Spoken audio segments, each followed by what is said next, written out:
Para mahasiswa, kita jumpa lagi di dalam perkuliahan yang ke-13 dan ini merupakan perkuliahan terakhir untuk kita menyelesaikan bab 5. Di dalam bab 5 ada 3 materi yang kita pelajari, yaitu yang pertama kita mempelajari tentang agama, iman, dan budaya. Lalu pada pertemuan ke-12 minggu lalu kita berbicara tentang etika, moral, dan etiket serta nilai-nilai. Dan pada bagian yang terakhir kita berbicara tentang kerukunan hidup beragama, masyarakat, dan politik. Bab 5 sangat penting karena bab 5 itu kita mencoba untuk bisa menerapkan, mengaplikasi apa yang kita yakini di dalam kehidupan kita sebagai orang percaya yang memiliki agama yang telah dijamin oleh Undang-Undang Dasar 1945 pasal 29. Untuk itu, saya ingin membawa saudara untuk memahami bagaimana perwujudan kerukunan kehidupan antara umat beragama. Untuk itu kita akan memahami dua hal penting bagaimana kita bisa menciptakan kerukunan, yaitu kita perlu memahami pengertian multikulturalisme. Dan yang kedua, kita perlu memahami apa itu pengertian daripada kerukunan. Arti dari kata multikulturalisme yaitu adanya perbedaan di dalam masyarakat. Ya, baik itu beda agama, suku, golongan, ras maupun budaya. Kita tidak dapat pungkiri dan kita tidak dapat hindari bahwa 34 provinsi yang ada di Indonesia itu sangat berbeda. Ya, baik itu berbeda agama, suku, golongan, ras maupun budaya. Nah, itu yang disebut dengan multikulturalisme. Untuk itu kerukunan perlu untuk diupayakan. Nah, dengan kita memahami multikulturalisme itu sangat penting agar dapat menjaga sikap saling menghargai dan menghormati serta sikap toleransi yang tinggi antara individu maupun kelompok sehingga tidak terjadi konflik. Ya. Jadi multikulturalisme itu penting untuk kita pahami, ya, supaya kita dapat menghormati, bertoleransi antara individu maupun kelompok sehingga tidak terjadi konflik. Nah, hal yang berikut yang perlu kita pahami yaitu pengertian kerukunan. Kerukunan merupakan suatu istilah yang mana di dalamnya terdapat sikap saling menghargai, saling menghormati, saling mendukung satu sama lain, serta toleransi yang tinggi antara umat beragama di dalam suatu kelompok yang menciptakan suasana damai. Itu kerukunan. Nah, untuk itu kita harus memahami apa itu makna kerukunan antar umat beragama. Ya, makna kerukunan antar umat beragama yaitu bagaimana kita memiliki fungsi antar umat beragama, antara lain menciptakan suasana yang damai, ya, menciptakan suasana yang damai di antara perbedaan agama yang ada di dalam masyarakat, serta mencegah terjadinya pertentangan atau konflik di lingkup masyarakat, baik kecil maupun dalam lingkup yang luas. Nah, kadangkala perbedaan antar agama justru disulut atau diprovokasi sehingga itu menimbulkan konflik secara horizontal. Nah, di dalam kita mencoba untuk menciptakan kerukunan, kita berupaya untuk mencegah terjadinya pertentangan atau konflik di lingkup masyarakat baik yang kecil maupun lingkup yang luas. Yang berikut kita juga perlu memahami bagaimana kita memiliki perspektif, ya, perspektif pemahaman keagamaan kita. Kalau di dalam agama Kristen, ya, karena saya berlatar belakang agama Kristen, saya perlu menjelaskan perspektif saya, ya. Dalam agama Kristen dikatakan bahwa kerukunan yang dikatakan di dalam Mazmur 133 di dalam kitab suci, ya, ayat 1 itu di situ dikatakan mengenai nyanyian siarah. Dikatakan sungguh alangkah baiknya dan indahnya apabila saudara diam bersama dengan rukun. Itu menandakan bahwa kita umat ya khususnya umat Kristen harus bisa menciptakan dan menjaga suasana kerukunan antar umat beragama. Itu makna kerukunan, saudara. Ada 3 sikap kerukunan antara umat beragama yang perlu kita upayakan, yaitu pertama eksklusivisme, yang kedua yaitu inklusivisme, dan yang ketiga pluralisme. Saya akan menjelaskan ketiga hal ini secara singkat supaya kita lebih memahami, walaupun ini sudah kita bahas di awal-awal pertemuan kita. Untuk itu saya perlu mengingatkan kembali ya apa yang kita pelajari di dalam pendidikan agama. Kerukunan di atas saling berkaitan sehingga dapat membentuk kerukunan atau menciptakan pertentangan. Yang pertama, eksklusivisme merupakan suatu sikap keturunan yang menganggap bahwa ajaran dan nilai agamanya yang paling benar dibanding agama lain, sehingga menimbulkan sikap fanatik, munafik, dan rasisme terhadap agama lain yang dianggapnya salah. Maka sikap ini tidak dibenarkan di dalam kita menciptakan kerukunan beragama, sikap eksklusivisme. Yang kedua, yaitu sikap inklusivisme, merupakan suatu sikap kerukunan yang mengakui agama lain tapi tetap menganggap bahwa nilai-nilai dari agama yang dianutnya yang paling benar dan tepat dibanding dengan agama lain, sebab dia berprinsip bahwa ajaran agama yang dianutnya sudah terlalu penting bagi hidupnya, sehingga menganggap bahwa nilai agama yang paling benar dan paling baik. Dan sikap yang ketiga yaitu pluralisme, merupakan sikap kerukunan yang mengaku agama-agama lain baik menganggap bahwa setiap agama itu memberikan ajaran yang baik dan menuju keselamatan bagi penganutnya masing-masing. Nah, itu 3 sikap itu yang ada di dalam kehidupan kita ya. Untuk itu kita perlu memahami saat ini kita memegang pemahaman yang eksklusisme, inklusisme, atau yang pluralis. Berbagai pertimbangan sikap pluralisme di masyarakat ya, sikap pluralisme di masyarakat Indonesia sangat sulit ditemukan karena masyarakat Indonesia hampir keseluruhan memiliki sikap inklusivisme dan eksklusivisme. Akibatnya dari sikap fanatisme yang tinggi bahwa agama yang dianutnya agama yang paling benar dan agama yang menunjukkan jalan keselamatan bagi penganutnya, serta agama menjadi media politikus untuk mendapatkan dukungan sehingga agama menjadi tempat politisir.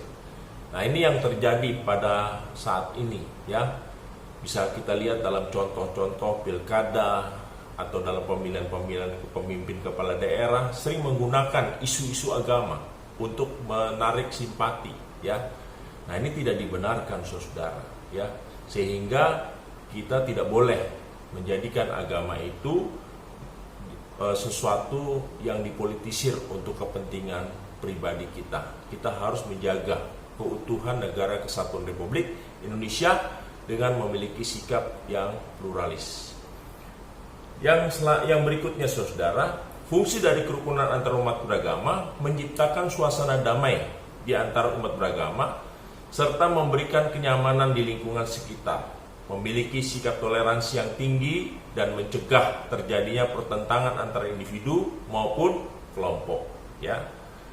Dan diakhiri pada bagian ini ya, di dalam agama Kristen ada satu kitab, yaitu kitab Roma ayat 15-5 berisi, semoga Allah yang adalah sumber ketekunan dan penghiburan mengaruniakan kerukunan kepada kamu sesuai dengan kehendak Yesus Kristus. Jadi di dalam agama Kristen atau kekristenan mengajarkan kita untuk hidup rukun, saudara.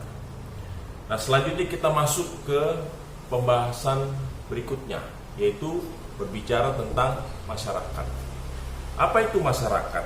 Ya, pengertian masyarakat yaitu dalam lingkup luas adalah merupakan suatu perkumpulan atau kelompok-kelompok yang membentuk suatu kelompok interaksi, baik secara individu maupun secara kelompok masyarakat. Ya, adalah sebuah komunitas yang interdependen, saling bergantung satu sama lain. Umumnya, istilah masyarakat digunakan untuk mengacu sekelompok orang yang hidup bersama dalam satu komunitas yang teratur, ya. Itu pengertian masyarakat. Peran daripada agama, khususnya agama Kristen di dalam masyarakat, yaitu bahwa agama di dalam lingkungan masyarakat itu harus sesuai dengan ajaran dan firman Tuhan. Kesempurnaan agama, dalam kesaksian, yaitu dengan melakukan apa yang diimani di dalam masyarakat, umat Kristen harus menjadi terang dunia dan garam dunia di antara perbedaan agama yang lain. Jadi saya coba menjelaskan posisi keberadaan daripada iman Kristen yang mengajarkan kita supaya kita menjadi garam dan terang. Artinya kita harus memulai dari diri kita sendiri. Jadi bukan hanya sekedar jargon atau sekedar himbauan, tapi ada langkah konkret yang harus kita lakukan, yaitu kita menciptakan kerukunan dimulai dari diri kita. Nah, pengertian dari kesempurnaan iman di dalam pemahaman yang diyakini, khususnya dalam perspektif agama Kristen, yaitu kesempurnaan iman bisa kita lihat di dalam surat Yakobus pasal 2 ayat 22 yang berisi, kamu lihat bahwa iman bekerja sama dengan perbuatan-perbuatan, oleh perbuatan-perbuatan itu iman menjadi sempurna. Artinya yang dimaksud dalam ayat tersebut diwujudkan dalam mengaminkan setiap permohonan doa. Hubungan kesempurnaan iman dalam masyarakat agar umat menjadi contoh dan menjadi simbol yang baik di tengah-tengah masyarakat banyak. Jadi kita harus menjadi simbol atau kita harus menjadi contoh di dalam kehidupan kita di masyarakat.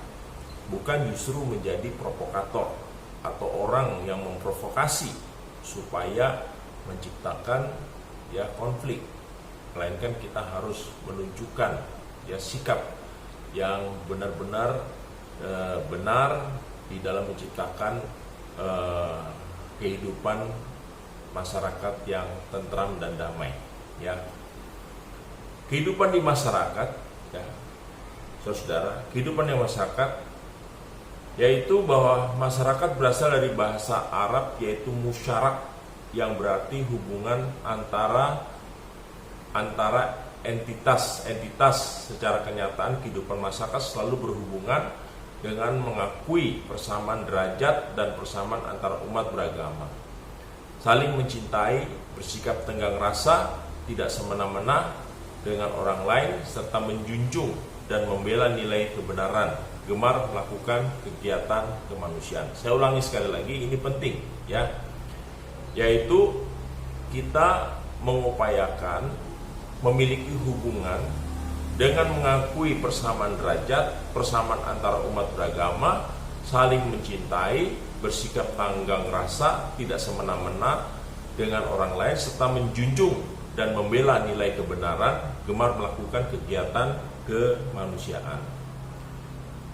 Adapun fungsi daripada masyarakat, yaitu masyarakat memiliki banyak fungsi bagi kehidupan, yakni yang pertama sebagai alat untuk berinteraksi, kita berinteraksi. Yang kedua sebagai alat untuk saling memenuhi kebutuhan. Yang ketiga media untuk berdemokrasi. Yang keempat yaitu masyarakat berfungsi untuk berorganisasi. Dan yang kelima mendapatkan apa yang menjadi hak masyarakat itu sendiri. Jadi itu fungsi dari kita bermasyarakat, ada 5. Nah, hak dan kewajiban di dalam masyarakat, bahwa setiap masyarakat pasti memiliki hak dan kewajiban. Di antaranya masyarakat mempunyai hak untuk mendapatkan HAM, yaitu hak asasi manusia. Mengapa? Karena sejak lahir masyarakat sudah berhak mendapatkan HAM, seperti kebebasan menganut agama, hak untuk hidup, hak untuk mendapatkan pendidikan, serta hak untuk hidup dengan orang lain. Sedangkan kewajiban sebagai seorang masyarakat itu mematuhi segala peraturan yang telah diberlakukan dengan kita memenuhi kewajiban kita membayar PBB, misalnya pajak bumi bangunan, dan itu merupakan salah satu kewajiban dari kehidupan kita sebagai masyarakat. Yang berikut kita perlu memahami juga mengenai demokrasi. ya, akhir-akhir ini banyak demo-demo yang dilakukan baik oleh buruh maupun mahasiswa, ya, berkaitan dengan undang-undang hak cipta kerja yang mereka pikir itu merugikan buruh atau orang-orang kecil, sehingga banyak upaya untuk melakukan demo. Nah, untuk itu kita perlu memahami, ya, apa itu demokrasi. Di dalam lingkup masyarakat itu sendiri terjadi tindakan demokrasi, di mana demokrasi merupakan suatu tindakan menyalurkan aspirasi pendapat setiap masyarakat, baik individu maupun kelompok yang menurutnya tidak menciptakan kedaulatan rakyat. Demokrasi berasal dari kata demos yang berarti rakyat, sedangkan kratos atau kratein itu pemerintahan, sehingga dapat disimpulkan bahwa demokrasi adalah pemerintahan rakyat. Jadi segala sesuatu itu selalu mengutamakan kepentingan masyarakat umum. Demo sah-sah saja, asal demo itu murni, bukan karena kita dibayar atau kita diprovokasi, tapi murni kita memperjuangkan hak-hak kita. Jadi bukan demo-demo yang karena kita dibayar. Itu tidak benar, saudara. Ya, oleh sebab itu saudara sebagai calon-calon intelektual harus berhati-hati, jangan mau diprovokasi oleh orang-orang yang tidak bertanggung jawab. Ya. Nah, makna dari garam dan terang dunia, ya, ini penting, yaitu sebagai umat, khususnya umat Kristen, hendaklah kita menjadi garam dan terang dunia di tengah masyarakat, karena umat Kristen diajarkan bagaimana menjadi garam dan terang dunia itu. Di dalam gereja juga dapat dikatakan sebagai perkumpulan masyarakat yang seiman, yang sering dinamakan dengan jemaat. Sedangkan di tengah-tengah masyarakat, ya, terdiri dari berbagai golongan, baik itu profesi, karir, pangkat maupun hal lain. Sama halnya dalam gereja. Di dalam gereja juga terdapat bagian-bagian penting untuk memajukan gereja tersebut, seperti bersaksi, melayani, serta bersekutu. Ketiga hal tersebut dapat diterapkan di tengah-tengah masyarakat. Bersaksi, melayani, dan bersekutu, ya, itu merupakan hal yang penting, ya, khususnya untuk orang Kristen. Nah, yang terakhir, ya, kita perlu membahas masalah topik yang berkaitan dengan politik. Ya, pengertian politik. Politik dapat diartikan sebagai sistem pemerintahan yang sering digunakan untuk mendapatkan respon dari masyarakat banyak. Ya, adapun pengertian politik secara luas, ya, ini merupakan mengenai tindakan ketatanegaraan, pemerintahan negara atau terdapat negara. Kata politik berasal dari bahasa Yunani, yaitu politeia. Ya, artinya politeia, yaitu di dalam politik terbagi menjadi dua bagian, yaitu partisipasi politik dan kekuasaan politik. Partisipasi politik merupakan keterlibatan masyarakat terhadap pengaruh politik maupun tindakan politik yang digunakan sebagai respon dari pemerintahan dan ikut serta dalam pengambilan keputusan untuk kepentingan khalayak banyak. Kekuasaan politik merupakan suatu harapan yang dilakukan pemerintah agar masyarakat patuh dan taat terhadap kebijakan politik yang telah dicanangkan oleh pemerintah, sehingga pemerintah memiliki kekuasaan di tengah-tengah masyarakat maupun individu maupun kelompok. Setiap manusia pasti akan berhadapan dengan politik, ya, apalagi jika di Indonesia yang menggunakan hukum untuk mengambil segala keputusan. Masyarakat pasti akan menjumpai politik, baik masyarakat itu sendiri sebagai politikus atau bukan, pasti akan berjumpa dengan politik. Sebab politik itu sangat berperan di tengah-tengah masyarakat, meskipun di mata masyarakat sekurang-kurangnya merespon terhadap perkembangan politik di Indonesia.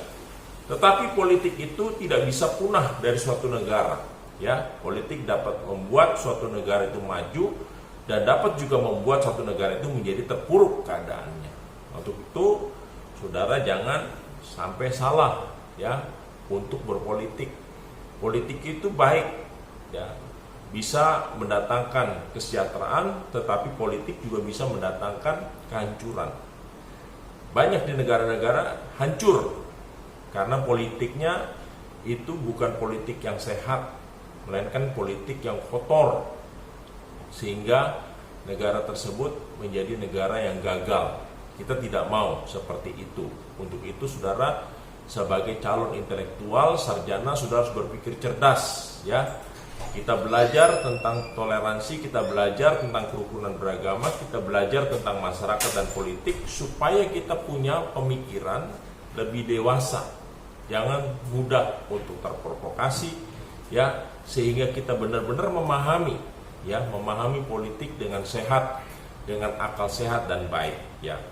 Nah, untuk itu saudara, kita perlu memahami lebih lanjut, ya, memahami lebih lanjut bagaimana tanggung jawab sosial politik, ya, tanggung jawab sosial politik khususnya kita sebagai warga negara, ya. Dikatakan di sini bahwa tanggung jawab sosial politik khususnya kita sebagai warga negara, kita harus memiliki prinsip-prinsip yang benar di dalam kita berpolitik, ya.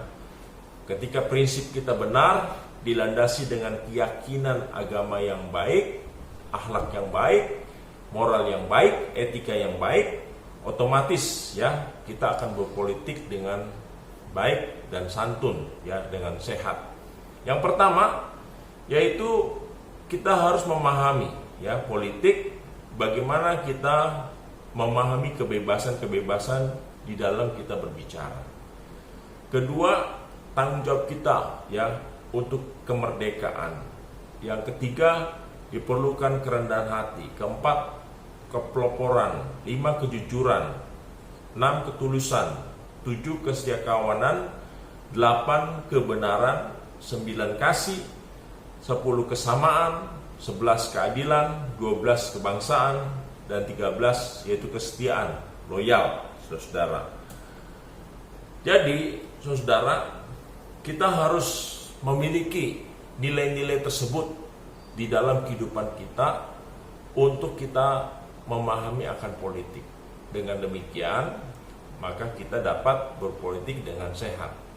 Untuk itu, saudara, kalau saudara perhatikan di dalam perkuliahan kita, ya, mulai pertemuan 1 sampai dengan 13, kita terlebih dahulu, ya, memahami tentang konsep-konsep agama-agama. Dengan kita memahami nilai-nilai yang baik, yang benar dari agama-agama yang ada dan diakui Indonesia, kita meletakkan dasar kebenaran. Ya, ketika kita sudah meletakkan dasar kebenaran, lalu bagaimana di dalam penerapan, di dalam kehidupan kita secara nyata.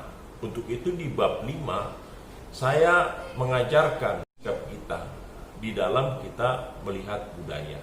Lalu bagaimana sikap kita sebagai seorang individu di dalam beretika, yaitu untuk kita masuk ke dunia kerja maupun juga etika individu. Nah, sekarang kita sudah mengetahui lagi bagaimana kita bisa menjaga kerukunan antara berumat beragama dengan kita memahami prinsip-prinsip yang diperlukan, dan juga bagaimana kita memahami tentang kehidupan masyarakat dan politik.